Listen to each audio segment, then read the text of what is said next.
Hey everyone, welcome to another Marvel Monday. Since Kidder pointed it out on Marvel Time last week, I'm always going to notice that the number 29 is missing from that video now, and it's going to bother me every single time. I saw that too. Yes. How did we miss that? I don't know. I've seen that video play probably 100 times now, and I didn't even notice that until last week. So, It's but like an Easter egg or something, right? yeah, exactly. Welcome to another Marvel Monday. We're going to break down last week's episode of The Falcon and the Winter Soldier. I am Mac. Bekah is with me, as always. And before we get into Falcon and the Winter Soldier, we're going to have some more Marvel must-haves to take a look at. Let's Yes, see here. we There we go. do. Yeah, this week's stuff wasn't that exciting, and I will say I'm incredibly disappointed that we don't have a boat with Sarah and Sam and Bucky figures where you can piece the stuff together and go. Anyway, Yeah, Funko should have given it like the Dorb's rides that they have. That would have yeah, been really cool. yeah. So I hopefully we'll get a boat at some point. But several of these things are like a rehash. Oh yes, let's look at all of this other stuff. A rehash of things we've seen, but we also do have like this Falcon shirt is pretty cool, I think. Mhm. I like the shield overlay on top of it. And then of course we got the duo. I actually like this one as well. Most I of think these are too. available at Hot Topic or at Amazon. I think this is probably like the way it's layered, it's a little painful to look at. Almost like if you put on your 3D glasses, is the image going to pop out at you? Right. That would be awesome. But I like the concept. Let's not move in that close. And then of course we've seen the shield before from Hasbro, so they're just Right. refocusing on that. A couple of new Falcon shirts. I think we've seen this. No, maybe not this one. I like it. I just don't like the red and the blue. I wish the Mm. logo was like gray or black or something. Yeah. I think black would have worked really well. I do like that shirt though. Yeah. The Falcon logo is, I think, yeah, I think it's probably my favorite of the two. And then Yeah. we've seen this one from Shop Disney. So yeah, just some more for the two of them. I'll get to. Oh, did I put Bucky in here twice or Sam in here twice? There's one with Bucky as well, um, and then some pins that are available, enamel pins. That Avengers pin is really cool. Yes, I like the Avengers pin. I like the Winter Soldier, Falcon and Winter Soldier pin. This Bucky pin, he looks a little sad. I mean, to be fair, Bucky does tend to look a little sad. Yeah, that's true. And then we have some tumblers if you're into collecting beverage containers that have your favorite characters on them. So I also like the colors on this shirt, but I don't like the design. Yeah, there's a lot going on there. But the red and gray works for me. And then of course these are the poster cups that we've glasses that we've seen. So yeah, and then something coming soon. I like this. This is coming to Old Navy, but it's not available yet. So you kind of got you got all three parts there. That gives me sort of like Aerosmith vibes. Okay, I can see that. So yeah, maybe you'll get a bunch of Aerosmith fans like cool shirt, and then Right. you're like, no, actually, it's Marvel. But yeah, so that'll do it for this week's Marvel must-haves. Cool. But thank Some you for. more awesome stuff. Mhm, But you're right. Now I want a boat with like mhm. Funko characters on it. That would have been really fun. But all right, you ready to get into this week's episode? Yes. So last week, we still had plenty to say, but I did preface it by saying like there wasn't so much comic stuff to go off of. I didn't have a whole lot to say about that. This week, there was some stuff. Okay. So we'll get into that. But let's start from the beginning here. And I guessed last week too that we were going to open up with a flashback, and like you asked about, maybe we would see some context as to Lamar and John's military history and what earned them those medals of honor. We did not go back in time for that. We just picked up right where we left off last week. I had a dream that Steve Rogers was in it, so Chris Evans, and in my dream I was like, "Oh, but then it means that we don't get to find out what happens or what happened to John in the past." So I was like bummed, and then I was like, "Oh no, it's all a dream." But yeah, I was a little disappointed when you had said that last week, like, "Hey, maybe we'll get to look at or see that." I thought, "Oh, Yeah. that would actually be really cool." Yeah, I mean, granted, this was the longest episode, so I think adding a scene like that probably would have pushed it over whatever limitations they're putting on themselves here, because it's not like they have to fit into a time block. But you know, clearly they wanted to go a little bit shorter. So we do open up with John running away from that situation, and then he kind of takes refuge in this empty warehouse sort of place here. We get this really awesome shot of him with the shield as he's sort of like screaming to himself and trying to, collect himself, I guess is the best way to put it. But yeah, it was a very interesting, very powerful. It felt like a great continuation of where we left off last week. I think so too. Yes, it was a smart way, I think, to open the episode, and I appreciate that. Like my instinct, just rewatching it, was he doesn't want to have to face the consequences. Like he knows because as he's running and screaming to himself, like he's thinking about what had happened and having Mhm. that flashback, and he doesn't want to have to face these consequences, which I think is a totally fair reaction. It's not the right course of action, but it's like, yeah, of course you don't want to have to, like, you messed up so bad. I don't know. Right. It Yeah, this is I really like this scene. Yeah, and it goes into what I've been saying now for the past couple of weeks. I love this character. I love how much depth there is to him, and how you really get inside his mind. And I mean, he's terrible, right? Like he's basically a villain. You hate everything that this guy stands for, and yet you feel for him, and like you kind of relate to him. So I mean, I just like that there's so many layers to John Walker. We get the Civil War music, which I brought up last week. We get that again in this episode a few times, but it starts off here and again foreshadows that superhero fight, because sure enough, Sam and Bucky chase down John. They find him here, and John tries to state his case, explaining, like you were saying, like this is a fair reaction on his part. Like this is what he trying to explain that, he had to avenge Lamar. He tells Bucky and Sam he killed Lamar, and Bucky immediately responds, he didn't kill Lamar. Like that wasn't the guy who did it. Right. But and Kyle and I talked about this on Zacks of Life, which new episode is up now. You can check that out. But is he, because he talks later on, and we'll get to who else John goes and talks to this about. But he says several times, like, this guy killed Lamar. Do you think he is lying to sort of cover himself, or does he actually believe that? Was it just so, like, he was so caught up in the moment and, so angry and just seeing red that he just thought, that's what happened at this point? I think it's like all of the flag smashers for him at this moment, if it was a flag smasher, that person was responsible, whether or not they were, the actual person who did the deed. Yeah, it's just like the association with it, and it's like he's so upset and so mad and so frustrated by this whole thing, like all this time trying to chase Carly, and just meeting not a dead end, but just being stopped at every point along the way. I think it's just like, yeah, he just sees it as one collective person. Yeah, that's that's a very good point. I definitely agree with that. I mean, like I said, there's so much complexity to this character. I think there's a lot of ways you could look at it, but I do think that makes the most sense.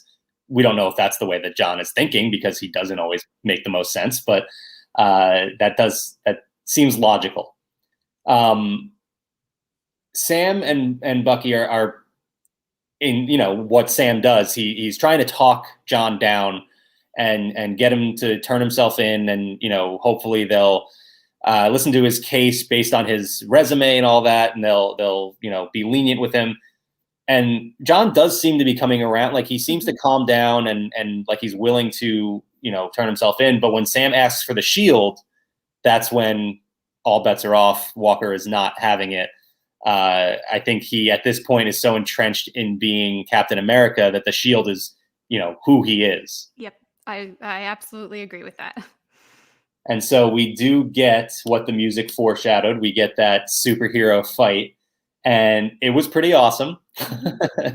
This show has given us some great fight scenes. I love the sort of close-up, hand-to-hand combat style that you get with these, the Captain America corner of the MCU, I guess we can say. Right. So yeah, this was another really, really fun, interesting fight. There were a few interesting notes from the fight itself that I wanted to point out, at least. One, the fact that John handles himself very well in this fight, against these two Avengers. Most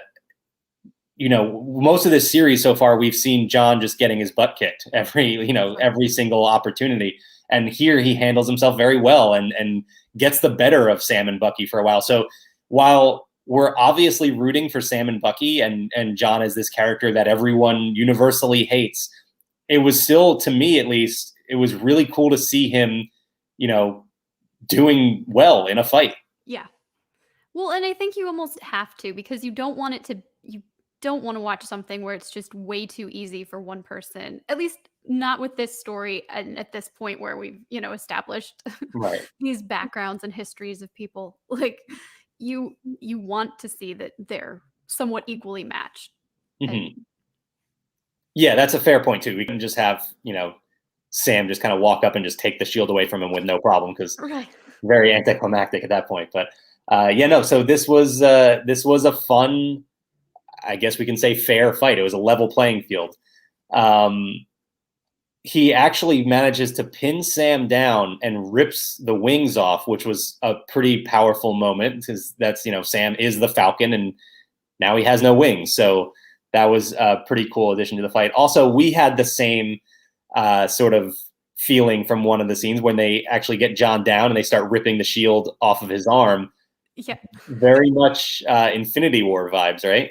That's exactly what I was thinking. Like, yeah, they're pulling that shield off of his arm and it's like, oh, we're back on Titan and so close to getting the gauntlet off of Thanos. Yeah, and see, it worked because Star-Lord wasn't there to ruin it this time. Right. I'm not on that side, by the way. I don't completely blame Star-Lord, so don't. Okay, I don't either. Another discussion for another day, but yes, I don't completely blame him. They do, as they rip the shield off him, they do actually break his arm, which the first time I watched it, it didn't bother me, but watching it again and again, it's like I cringe at that moment every time I have to look away from the screen. Yeah. And you don't even see anything. It's just mostly like the scream and a snap. Yeah, not that kind of snap, but a different snap. No, the last time I watched it, you do see his arm bend a little awkwardly, like very quickly. It's nothing bad, but it's still like it got me to cringe. So just something I'm going to avoid in the future when I watch this like 4 more times for sure. Interesting though too, and I'm kind of jumping ahead a little bit here, but John wears a sling for pretty much the rest of the episode. Except for I think the last time we see him. He's a super soldier, right? So by the time we see him again, he would have healed from that. However, I said this on Zacks of Life too, and I kind of talked through my thought process. It's weird that he still has the sling on, but then realized, well, nobody else knows he's a super soldier. He has to keep that under wraps. So if he broke his arm, he can't just be healed the next day. He has to seem as though his arm is still broken. That's true. I had not even thought about that on either end of things. Do you think Olivia knows what's up, or I guess that's his wife, right? Yes. Yeah, that's a good question. Well, I guess she does now, because we'll get to it. We'll get to it in a little bit, but I guess that's kind of, if she didn't, then somebody kind of blew up his spot there. So I would say, we'll talk about it. The fight ends with them getting the shield away from John. They eventually deliver the big knockout blow in a pretty cool team up move. Bucky picks up the shield, and there's a moment of hesitation where you think, like, is Bucky just going to take the shield? But then he walks over to Sam and he drops it for Sam to pick up. So that was a pretty cool moment. You know, even after all of their arguments and all that, Bucky was still, you know, he still wants Sam to have the shield. Right. Right. I also almost thought of it like, because he and Steve were so close. Not that he's actually giving Sam the shield, but you know, it's like, okay, he didn't take it from Steve. Steve's not here anymore. Who's the next person who could actually give it to Sam? You know, it's Bucky. I don't know. Right. So, yeah. I mean, it's different. I know it's not the same thing, but no, I mean, that makes sense, especially as a fan of the comics and knowing that Bucky is well, I don't know. I guess you can't really say the second Captain America, but the next Captain America, I guess. He's one of the Captain Americas, and the fact that he kind of, you know, passes the torch too is pretty cool. After that fight is over, we see Sam and Bucky kind of regrouping, and Sam is explaining that the GRC is out looking for Carly. Because she's just gone off the grid after their whole situation. Interesting, funny line when Torres walks in after that. He says to Bucky, "Hey, you got your sleeve back," and that took me a minute. I didn't actually realize what he was talking about in the first time I watched it, but then remembered later on that the last time Torres and Bucky were together was right before Bucky jumped out of the plane, and okay. So he like ripped his sleeve off of his shirt. And so I just thought that was pretty funny that he calls back to that. Nice. I missed that, but I'm glad you caught it.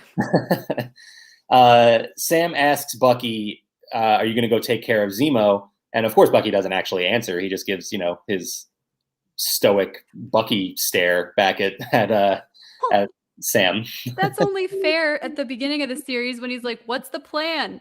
I have a plan. Yeah. What's the plan?" Just like jumps out the plane. So you're gonna go take care of Zemo? Just I guess gets him back there. That is true. So yeah, I guess we assume in that moment that he's gonna go take care of Zemo, but he doesn't actually say it. That leaves Sam and Torres to discuss the whole situation. Torres explains to Sam that the higher ups have kind of taken over after this whole situation has, you know, not gone the way that they had planned. They now have to deal with a reckless Captain America and still have the Flag Smashers out at large and lots of stuff to deal with. So they are taking over. Sam and Bucky it's kind of funny. It's like this like buddy cop, you know, trope. Like they're off the case now. They can't hand in your badge and your gun. You're off the case. But I mean, really, it's such a different dynamic. Like that's not at all what they were doing. They weren't even really working for the government, as Sam pointed out a few episodes back. So kind of weird that they just get removed from the situation. Although, you know how it works. They're not going to stay removed for very long. Looking over both the shield and the wings, as Torres noticed that the wings were broken and he asks him about them, Sam takes a moment to look at them. And again, there's like this moment of, oh, what's he doing here? What's he going to do? And he picks up the shield and starts to walk away. A couple cool things about that. One, obviously, this is Sam moving on from being Falcon, and he's ready to move on to being Captain America. Seemingly, there's obviously a few obstacles in the way that we'll talk about in this episode still. But the second cool thing here is that when Torres points out that he quote unquote forgot the wings, Sam tells him keep them. And we talked about this going back to the first episode, I believe. Joaquin Torres in the comics is the second Falcon. So there you go. There's a setup for him to become the second Falcon. Now he has these wings that he can, and we know he likes, you know, tinkering with, you know, technology and stuff like that. So he might be building his own super suit pretty soon. Do you think we probably wouldn't see anything in this episode or in this series, would we? Yeah, I don't think so. Just because of Marvel's track record and the fact that they tend to slowly build these things out. You know, we didn't see War Machine in the first Iron Man. We didn't, you know, so they tend to stretch those kinds of things out. So I would guess we'll see him put on the wings. I mean, I could see him like testing the wings after all the action is done in the finale or something like that. But down the line, whether it's season 2 or the next movie or whatever it is that this story continues in, that's where I guess we'll see it. We then get back to John Walker, who has this hearing. I don't even know what to call it really, because as Kyle pointed out on Zacks of Life, like I would have thought like this is a court-martial, but he's specifically told that he's not being court-martialed. So I don't know what to call it. I guess hearing is probably the best word for it. Yeah. I don't know either. But basically he's being told that he's no longer Captain America. He is being stripped of his rank. He is retiring with no benefits, nothing. Basically, he's just his military history is more or less being erased. So John, of course, wants to explain his whole situation, wants to talk them through like the circumstances of everything, and they tell him the circumstances were considered, and he starts to get fired up and fires back at the senator, who, by the way, was this week's Skrull on Zacks of Life.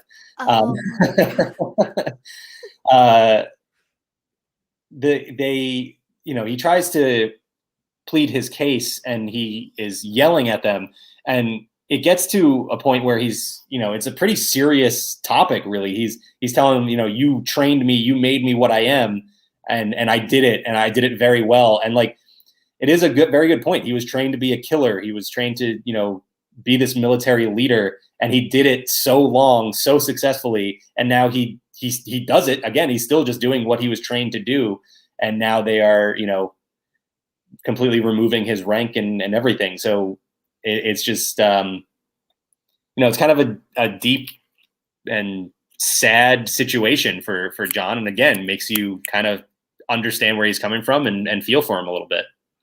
Right. And we don't know how he's operated all this time leading up to where we are now, but you can imagine that he's probably made a lot of tough decisions and probably not a lot of mistakes.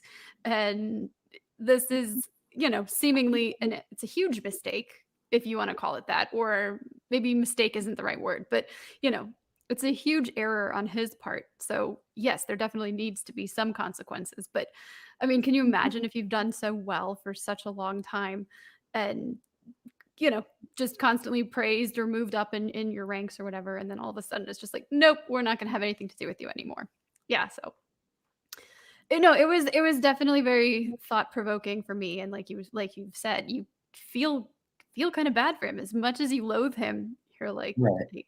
I can understand where he's coming from. Now, I think the area where it would become, we would get back to hating this guy is, you would think the punishment would just be, you're no longer Captain America. We're retiring you, but you keep your rank, you keep your benefits, all of that. And that would seem fair to me, right? Like that seems like an equal punishment. However, you just know that his reaction would have been the same, because he tells the guy, I am Captain America. Yes. And if that was the case, I think he would have come off much more as a villain. But I like, where they left us with him, because he is, like I said, just such a relatable character, even if he is quote unquote the villain. Right. All right. So this is where things get interesting. We were promised, well, I guess not promised, because Marvel has messed with us a little bit in the past. We heard that there was going to be a cameo in this episode. We heard there was going to be a character who had not been in the MCU previously, but was somebody from the comics. And we met that character right here. And before we even learned who this character was, I was so excited. What was your reaction when Julia Louis-Dreyfus walked on screen? Oh no, Kyle and I both looked at each other with like big eyes and smiles and everything. And then I know he's probably talked about it on the podcast, how he said John sounds a little bit like Timothy, is it Simons? Simons, I believe, yeah. Who plays Jonah on Veep, and of course Julia Louis-Dreyfus is on Veep, so it just kind of full circle for him. But we were very, very excited to see her. I'm like, I don't have no idea who she's going to play, like you said, and even watching this, I once she reveals herself, I still know I don't know anything, but I'm excited to see whatever they're going to do with her. Her Yes. addition to the MCU is good. Yeah, definitely. I love that they added her to the MCU. I think it's a great casting. And I don't know a ton about the character. I've read a few comics that she was featured in, but regardless, like she's not a major enough character that I would look at this and be like, oh no, they needed to cast somebody else. I just know that this is an incredibly talented and hilarious actress, and I'm so happy that she is in the MCU now. This is really fun. So she does introduce herself as Contessa Valentina Allegra de Fontaine. We will call her Val from here on out because we're not going to go through that every time. Well, she said it's okay to think of her as Val, but she doesn't actually want you to call her that. Yeah, Right. you can call her that in your head, but not out loud. So hopefully she's not watching this because we will be calling her by that out loud quite a bit. It was funny when she revealed who she was.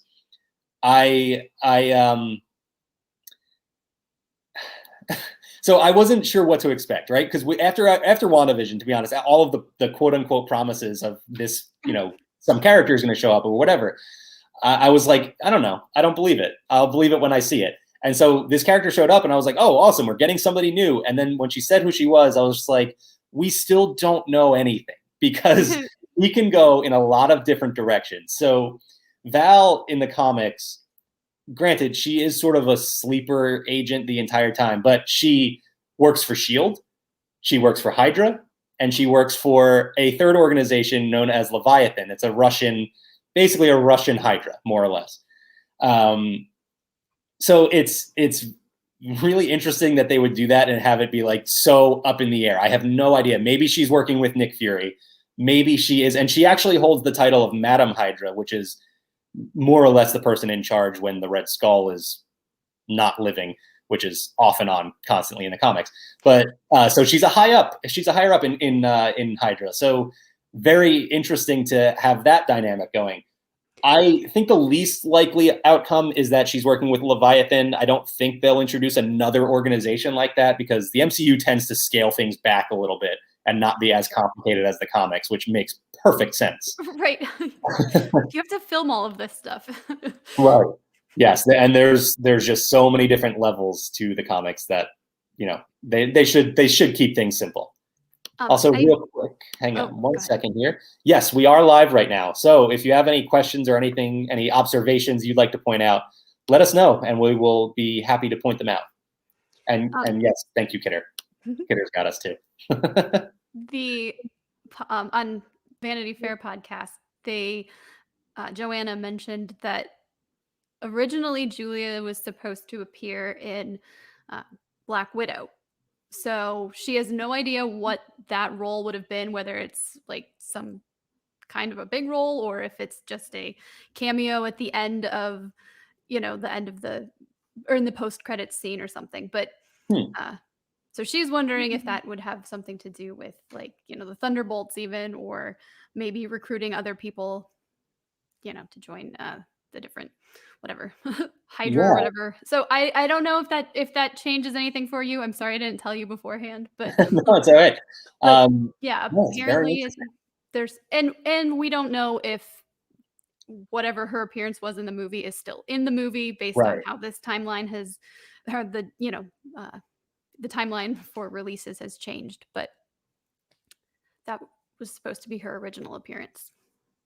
Reported. Interesting. Now, it's funny because they've done stuff like this before, so I wonder if maybe even just a portion of this scene was going to be like the post-credit scene in Black Widow or something. We saw that before with like Ant-Man and Civil War and stuff like that. So that's really interesting. I'm not sure how that impacts what I think about where they go with this character. I'm going to have to think on that for a while. I have nothing. I'm just like, cool, I heard this. What does it mean? Yeah, that's definitely adds a wrinkle to it. I mean, we know there's a Russian connections with Black Widow, so maybe they are thinking Leviathan.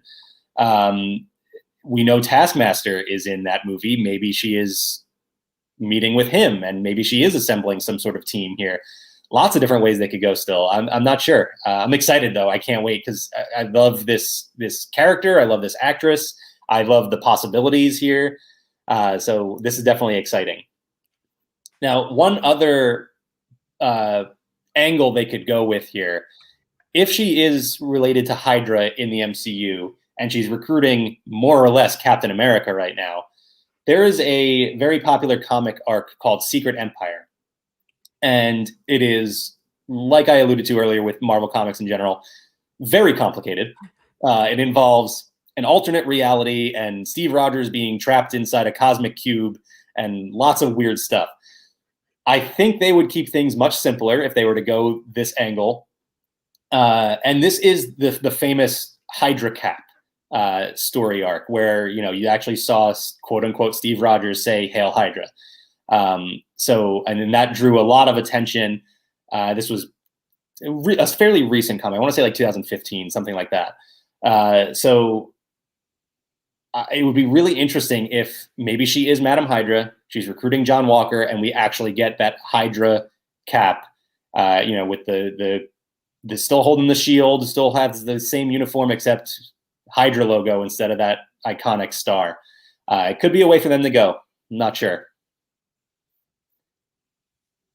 A few other interesting things about Val. She does know that John took the serum, and this is what we were talking about earlier. So if Olivia didn't know, now she does. That's true. Because Val points it out here.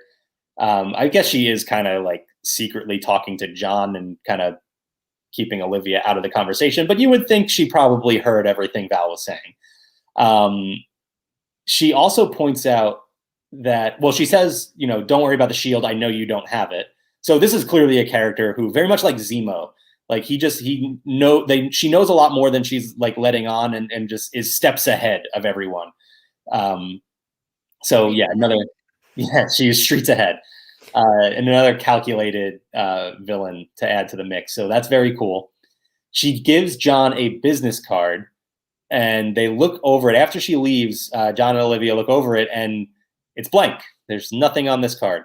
I'm guessing, and this is like I did last week where I was very wrong, so who knows, but I'm guessing in the finale we will see John taking a look at this card, and it's going to be something that activates the image on the card. Fire, water, black light, something's going to show an image on this.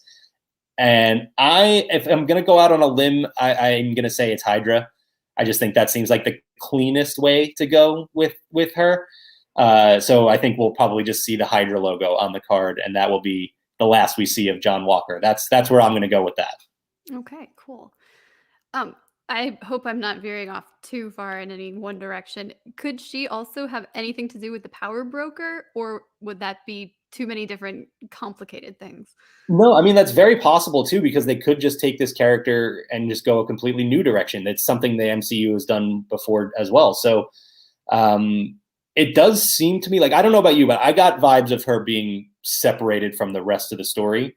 Like, I feel like this is the link to whatever's next, as opposed to being a piece of this story. I don't know. I could be wrong about that. That's just the vibe that I got. Yeah, no, I didn't really think too deep into it. I wondered if she was maybe, the power broker, or maybe she's controlling the power broker or something like that. But I do like the idea of her being separate from that. So I won't be disappointed either way. Yeah, it's and I agree too. I could see her, being a part of relating to the power broker, and wouldn't be upset with her, being the one that was pulling the strings in this story. But kind of just catching on to the way that Marvel tells their stories, there's always seems to be that one piece that is just there to link to the next thing. And that's the vibe I got from this character here. Cool. So that is it on Val, unless you had any other last thoughts there. I don't think so. Okay. So we'll move on to seeing the Flag Smashers, who return to that GRC camp that we saw them at several times before, and saw that the place was raided. We heard that the GRC was raiding camps and treating all of these people as if they were harboring fugitives.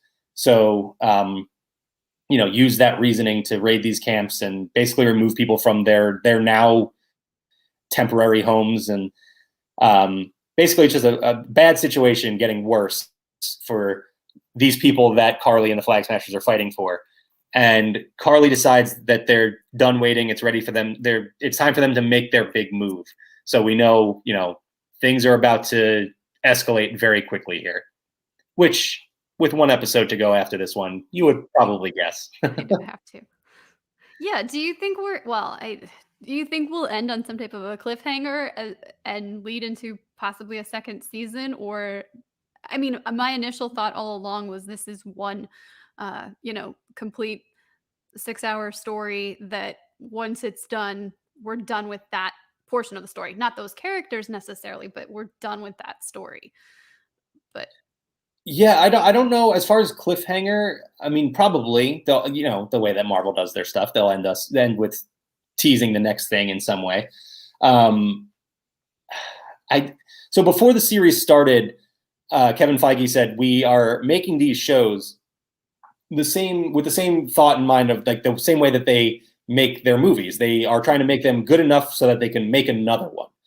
But he did point out too that with these, it doesn't necessarily mean a season 2. It might mean a movie and then a season 2, or season 2 and then a movie, or maybe just a movie. So there's lots of ways, and I mean it's difficult to figure out because this is really unprecedented. Like we've never had a story told this way before. So we'll have to see where they go with this. But I mean, I think safe to say pieces of this story will continue throughout the MCU. If I had to guess, I would think it's going to be in a movie as opposed to directly into a season 2. Okay. Just because of the way projects are lined up in the future. We have a lot of other Marvel shows already on the slate here. So granted, there are a lot of movies too, but who knows? So yeah, I think we'll, that's a long-winded way of saying, yeah, I think we'll get some sort of cliffhanger. We do then see Bucky finally catching up to Zemo. And I thought it was cool too that Zemo is at that memorial that he very briefly mentioned a few episodes back, the memorial for Sokovia. And he's just kind of waiting there, and you can kind of tell he knew Bucky was coming, and he just kind of stood there. And you actually pointed out too, like he seemed willing to let Bucky kill him. Yeah. I mean, he didn't try to use any of the words to trigger the Winter Soldier, or even to taunt Bucky. And he just stood there like, okay, I've prevented what I need to prevent, or started what I needed to start, and I can go now. But yeah, that was interesting for sure, because like I've been saying about Zemo, he seems to have his whole plan mapped out. He knows exactly every step he wants to take, and this, like, I agree with you. I think it felt like he was kind of giving up here, but maybe that was the end of his plan. Maybe this is where he thought he would end up. So it was interesting. Bucky does point a gun at Zemo and pulls the trigger, but then reveals that the gun was empty. And this sort of powerful moment of Bucky telling us without actually saying it that he's no longer a killer. He's no longer the Winter Soldier. And he's going to do the right thing, which in this case is turning Zemo over to the Dora Milaje, which I got ahead of myself a little bit. I want to mention too that Zemo was telling Bucky, you have to kill Carly. That's the only way out of this. And Bucky says, we're going to do things our way. And Zemo says, I was afraid you'd say that. So still pushing to, not allow Sam to try and talk Carly down, but he wants to eliminate these super soldiers. But like I said, the Dora Milaje show up to take Zemo away. A few interesting things about that. One, Io tells Bucky they're going to take him to the raft. So I thought, they're going to pick him up. They're going to take him to Wakanda. They're going to have him, be their prisoner.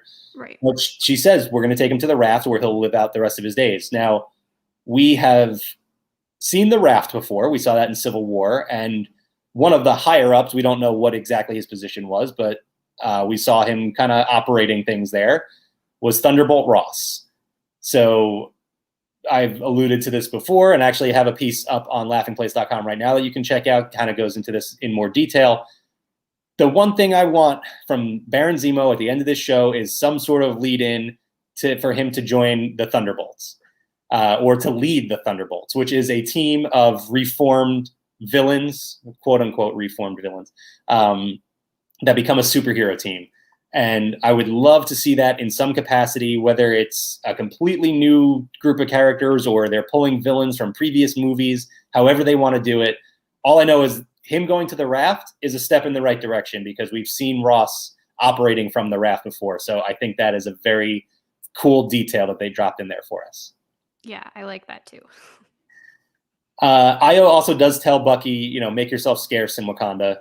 They're not going to be happy about, you releasing Zemo from prison. So, yeah, that makes sense. We won't be seeing the White Wolf in Wakanda anytime soon. But one last thing, Bucky does ask Io for one last favor, and we don't know what that is at this moment, but we'll get to it. And we actually, I guess, still technically don't know what it is, but we have a good idea. Any other points on this before we move on here? I just think it's interesting that the shot with Bucky dropping the bullets, that was shown to us with like the first trailer for the Disney Plus Marvel shows. So I'm like, they had at least that scene done a long time ago. That's true. Yeah. It's always interesting to me the order in which they shoot these things.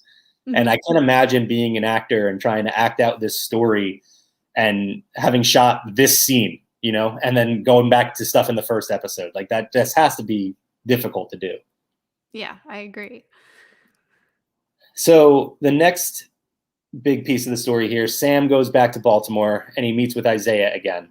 And you had an interesting thought on this, actually, because Sam does go with the shield. And what was your thought what was Sam's plan here?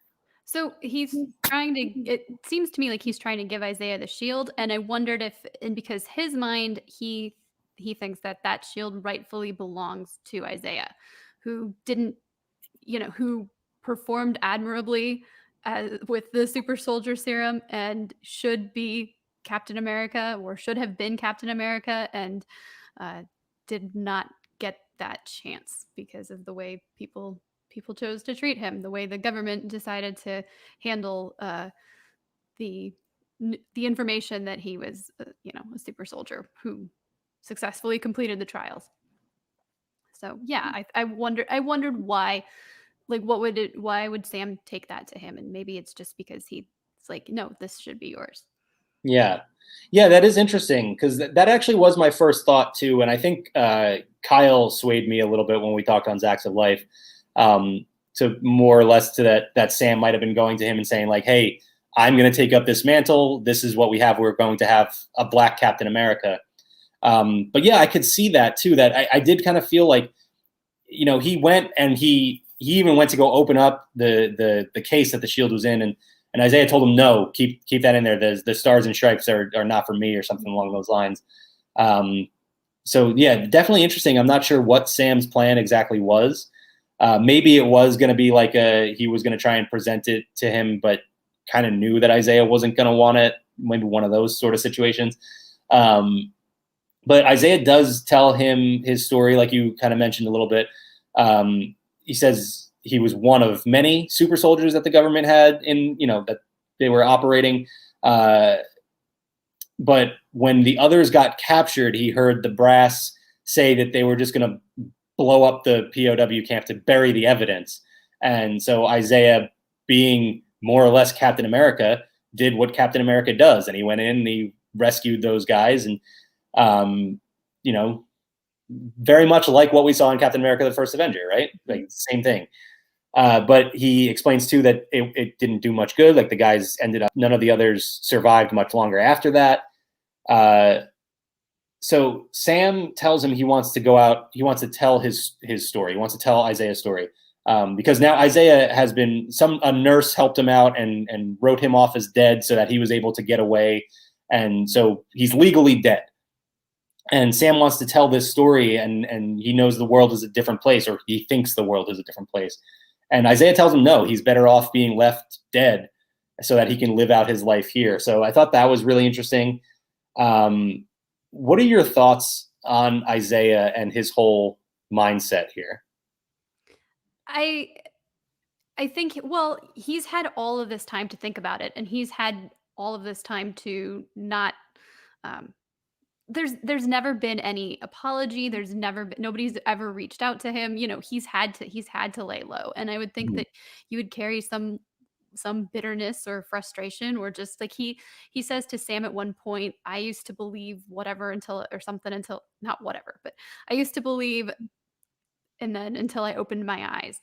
So he's had a lot of time to think about this, and I think, uh, yeah, he's frustrated. He's frustrated that no one's ever, um, not even just apologized, but then there's been no attempt to rectify what happened, no attempt to fix that, no attempt to move forward in Mhm. a positive direction. So, um, while I, as a viewer, am frustrated, frustrated for him and frustrated for how, some of the stuff that he's telling Sam, it it's like, okay, this is his experience, and I can't imagine that I would be feeling different if I were in his shoes. Right. Yeah, you said it pretty much exactly how I was thinking it. Like, I was frustrated on his behalf, like thinking, the terrible things that he was put through. But at the same time, when he's telling Sam, they will never let a black man be Captain America, and even if they did, no self-respecting black man would ever want to be. And in my head, I'm like, no, don't say that, because now we have Sam with the shield. He's ready to Right. become Captain America, and you're trying to talk him out of it. And that's frustrating as well. So um, I don't know. I mean, obviously, there are a lot of bigger things to this show than just whether or not this character becomes the superhero we want him to become. But yeah, it's difficult to hear him try and talk Sam away from being Captain America. Um, Luckily, it doesn't quite hold up all that long, and I feel like if this show had been longer, I think it could have benefited a little bit from letting that breathe a little bit longer, and letting Sam debate whether or not he wanted to take up the shield. But given with the time restraints that we have, I am glad that we moved on from that fairly quickly. Well, and I also want to say, if this was in a movie, you wouldn't have any time to even Mhm. mull over any of this. Like, you would have Sam, struggle with not feeling that the shield and the mantle should be his, and then, there might be we might get a glimpse of this type of conversation, but you wouldn't have all that we've seen him experience and see him and Bucky talk about. You wouldn't put that in a movie. There's no time. Right. So, Yeah. but like you're saying, yeah. So so this is kind of like that perfect middle point where you get to dwell on it a little bit, but you maybe don't get quite as much time to mull things over. But if it was a movie, you wouldn't have any time. It would just be like, he's not Captain America, and then he is. Yeah, yeah, you're absolutely right, and that's the interesting thing about this different style of storytelling. I like that we're getting to explore these deeper stories. Yeah. After his talk with Isaiah, Sam goes out and he calls Sarah, and he lets her know that he's coming home. So he does go home to Louisiana, and they start to work on their whole financial situation that they've been dealing with. And the boys, his nephews, tell Sam that they can't sell the boat.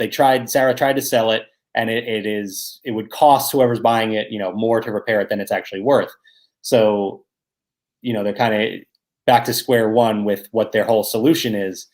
Sam decides to call in some favors. The neighborhood owes the Wilson family a lot of favors, conveniently, and so decides to call them in, and everybody shows up to help try and fix this boat for them.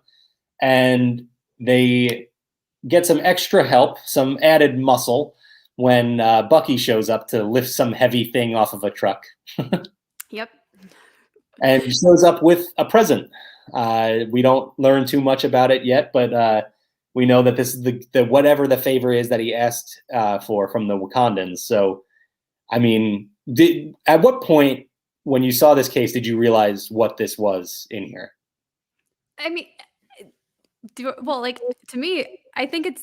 Can I say it? I think it's wings, right? Or is that?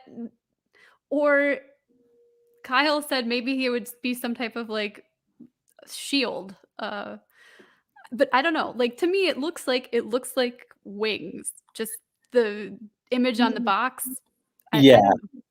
Yeah. So I mean, I guess I phrased that question wrong because we don't actually know what's in there just yet, but um, have a pretty good idea that this is going to be Sam's Captain America suit, right? Like in some way, whatever that entails, whether it is wings, because in the comics he does have a suit with wings as well as when he's Captain America.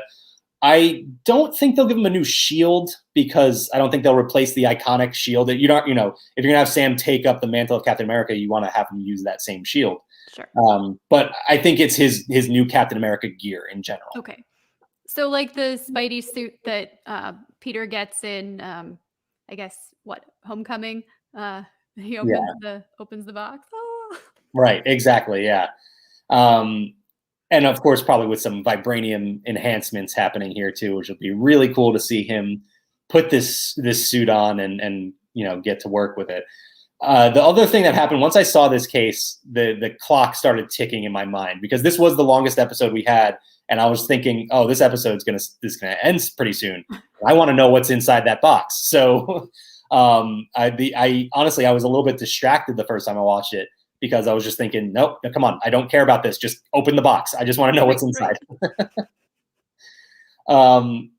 Bucky does offer to help with the boat, so he's there to stay for at least a little bit. Some interesting, funny moments here. He flirts with Sarah a little bit, which Sam obviously doesn't like. He fixes a busted pipe on the boat, and it's another funny moment where he fixes it with his human hand. And Sam asks him, why didn't you use the metal arm? And he says, I don't think about it right away. I'm right-handed. Yeah. Pretty funny. We get a boat fixing montage, which I know was very popular amongst the LP team. Yes. Yeah. Wasn't everybody saying they were about to tune out at this point? Yeah. Granted, it's a minute long, guys. Come on, you can have a little bit of patience. I thought it was pretty funny, if anything, because they give us the upbeat pop music and they start working on a boat together. Yeah, I actually thought this would be a great way, like how you had Vision and Wanda making Paprikash and in Civil War. Like these two could have some type of, like home improvement or car guy or car talk or whatever. Like they can help people fix their boats or whatever. That sounds like a new Marvel reality show. There you go. Yeah. See. I mean, come on. It would be so fun, right? So as they're fixing up the boat, Sam mentions that he has Torres searching for Carly, and that'll come back later on. So the nice little drop right there, some information for us.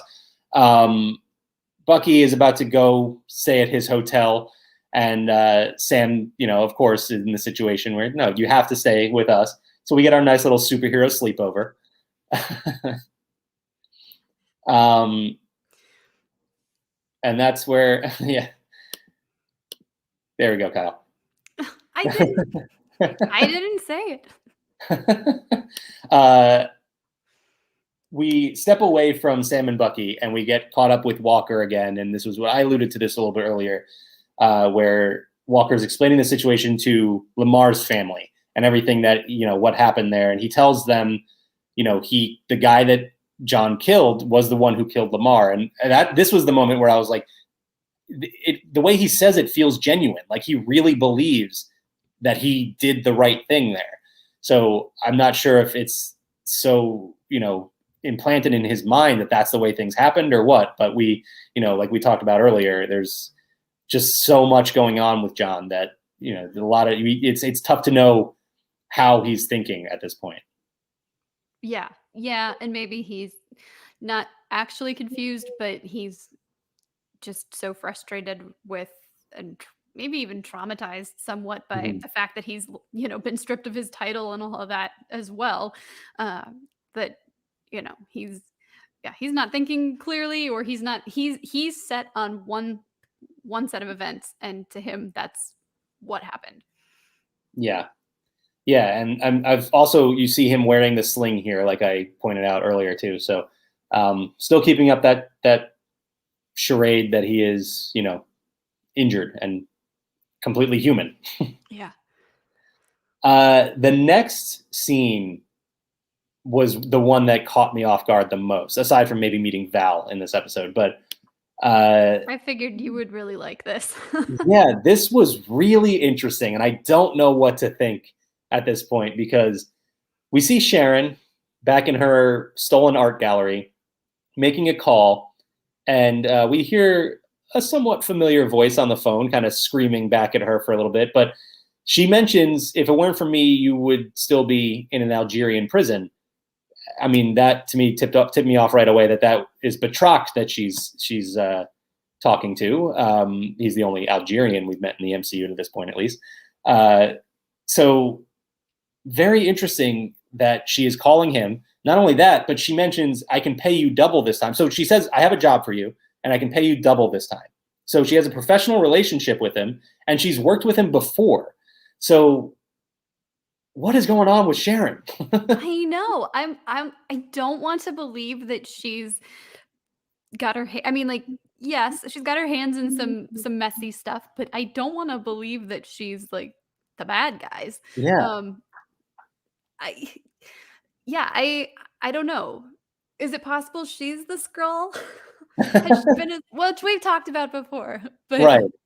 I don't wanna think of her as someone who's working in opposition to, well, maybe that's the best way to put it. I don't wanna think of her as someone in opposition to Sam and Bucky, or to who we look at as our heroes.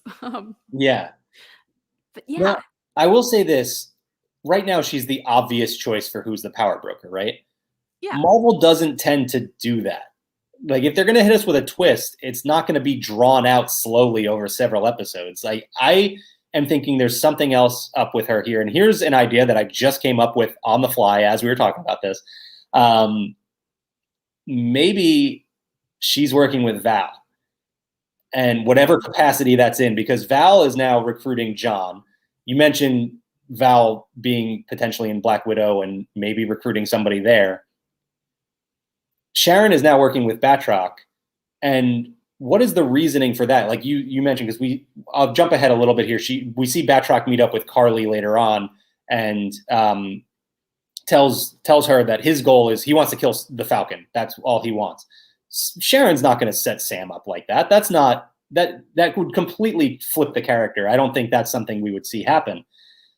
I'm thinking she wants to get all of these people in one place, and they could have left Batroc in an Algerian prison. They wouldn't have had him as a problem anymore. But I think they want to get him to be a part of whatever this is that they are growing here. So get him there, get Carly there, get Walker in one spot there. If you get them all together, it becomes so much easier to pull your whole team together. So maybe they have this bigger operation going here. I don't know. That was just kind of on the fly. Who knows? I don't know what's up with Sharon though. I don't want to believe that she's the power broker because I don't think that's the way that they typically go about these things. Right, and she helped Sam. She called him that with the location from the satellite. Like she's disillusioned to the like hero side of things. I understand that, and yes, she's like a fugitive or she can't come back to the United States. I understand that, but I don't see her so much of the mastermind where she's pulling strings for Sam and Bucky, as well as the Flag Smashers and yeah, Batroc. I don't know though. I don't know. Yeah, it's definitely interesting. Few other points we got to hit on here, and I want to start. We got to start moving through it because we're kind of running. Sorry, Through I know this is No, it's not. such a good episode. Yeah, there was a lot to talk about here. Bucky and Sam, we get back to them, and they have a nice heart-to-heart talk. We see their relationship grow a lot in this moment here. Sam tries to talk Bucky through what he actually has to do to get rid of those nightmares, and he actually make amends, make those people, feel better, as opposed to just trying to make himself feel better. And that'll help get him through it. So is that going to lead to him talking to Mr. or the gentleman from the very first episode? Yeah, Nakajima, I believe was his name. I could see that being a scene we see in the finale for sure. Bucky then leaves Sam, and they leave on very good terms, much better at least than anything we saw from them before. It was kind of funny that they mentioned that, they were coworkers, and they're friends, and then coworkers, and then just a couple of guys with a mutual friend. And now they mentioned, the mutual friend is gone, so now we're just a couple of guys. So, you know what? I'll take it. Still better than where we started this season. Yeah. Sarah and Sam have a quick talk. Sarah doesn't want to sell the boat. Sam is obviously happy to hear it. Sarah then, kind of gives Sam the motivation he needs, I guess, to become Captain America. And he explains that he's not done fighting. And so there we go. We have our new Captain America. We get a training montage to go along with the boat fixing montage. Very montage heavy episode. It was really cool. I enjoyed watching it. I'm like, I could do with a little more of, Sam throwing the shield and doing some acrobatics. Yeah, I'm excited to see what his fighting style is like now that he's going to be using the shield. As I mentioned, we do see Carly meet Batroc in New York. So that's interesting that's where they're meeting. And we'll find out why in just a minute. But this is where we learned that, Sharon sent Batroc, but Sharon, if she is the power broker, she wants to kill Carly, but now Carly and Batroc are working together. I don't know. Yeah, I'm very confused. I could see it playing out a bunch of different ways, but maybe that's the most maddening part, is like no path seems extremely clear. It's like, right. What is it? Yeah, I mean, we get all of those pieces to this show that we've talked about in the past. Remember, I figured out there was a hexagon, but then I think also Wakanda was. But now Wakanda's out of it, so we got our hexagon back. But all of those pieces are going to collide in New York next week, and that's very interesting. Of course, it's in New York too, right? Very Marvel to be happening there. But that's going to be really exciting to see everything come together, and who knows what kind of answers we're going to get out of this. Like I mentioned, Carly wants to kill John Walker. Batroc wants to kill Sam. The Flag Smashers are really there because they want to stop the GRC's vote on the Patch Act, which we mentioned a few episodes back. So they have to stop that. And we see that is happening in New York. And Sam gets a call from Torres explaining that, he saw that Carly used that ping that we saw with that app from before, and summoned all of her followers. And so use that to track her to New York, as Sam is seeing that the GRC vote is happening in New York, puts 2 and 2 together and realizes that's where he needs to be.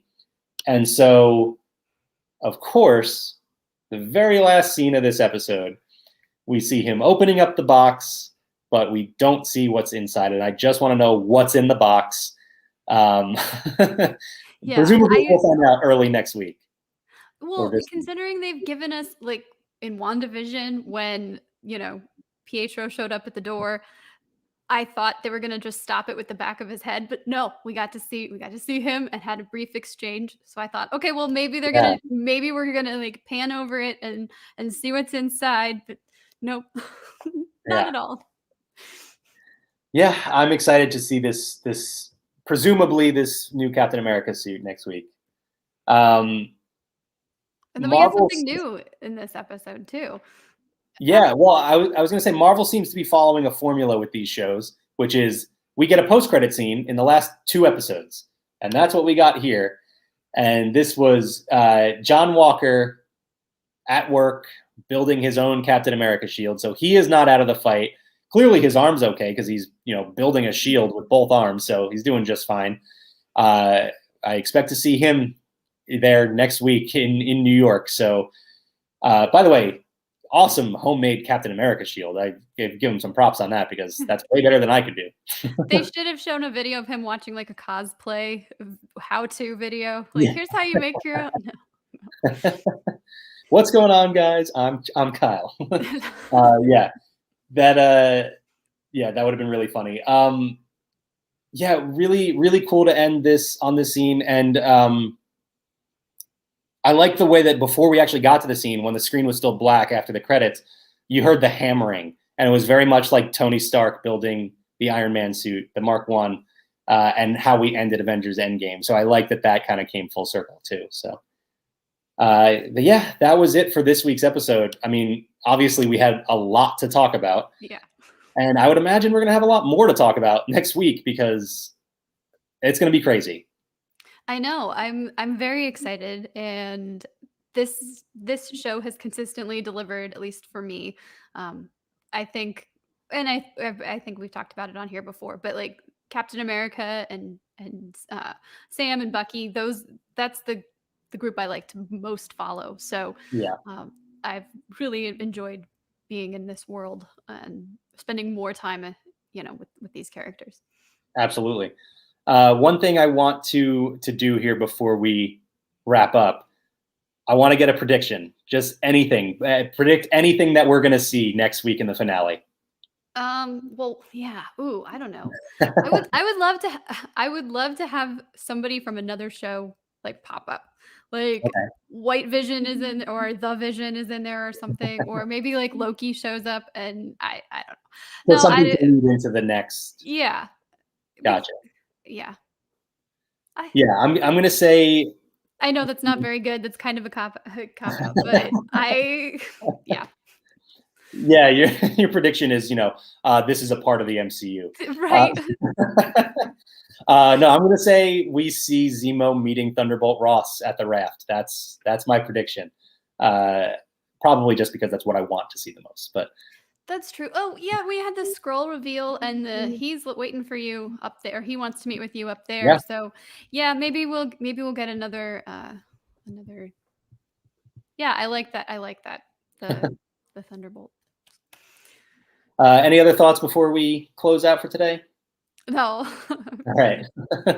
Yeah, we clearly had a lot to say about this episode, and we're going to have even more to say next week. So be sure to join us again next week when we break down the finale. As for today, we have Parks Talk Live coming up at 4 p.m. Pacific. We have LP Movie Club talking about Third Man on the Mountain at 7:30 p.m. Pacific. And then Marvel Time on Wednesday for some more Marvel Comics news. New episode of Zacks of Life is out right now. You can check that out. We drafted the best non-MCU Marvel movies, so all those X-Men and Spider-Man movies out there. So you can check that out right now. And then, of course, Bekah will be back with Barely Necessities tomorrow. Yep. All right. Yes, indeed. So thanks so much for watching, everybody, and we'll be back next week. Bye.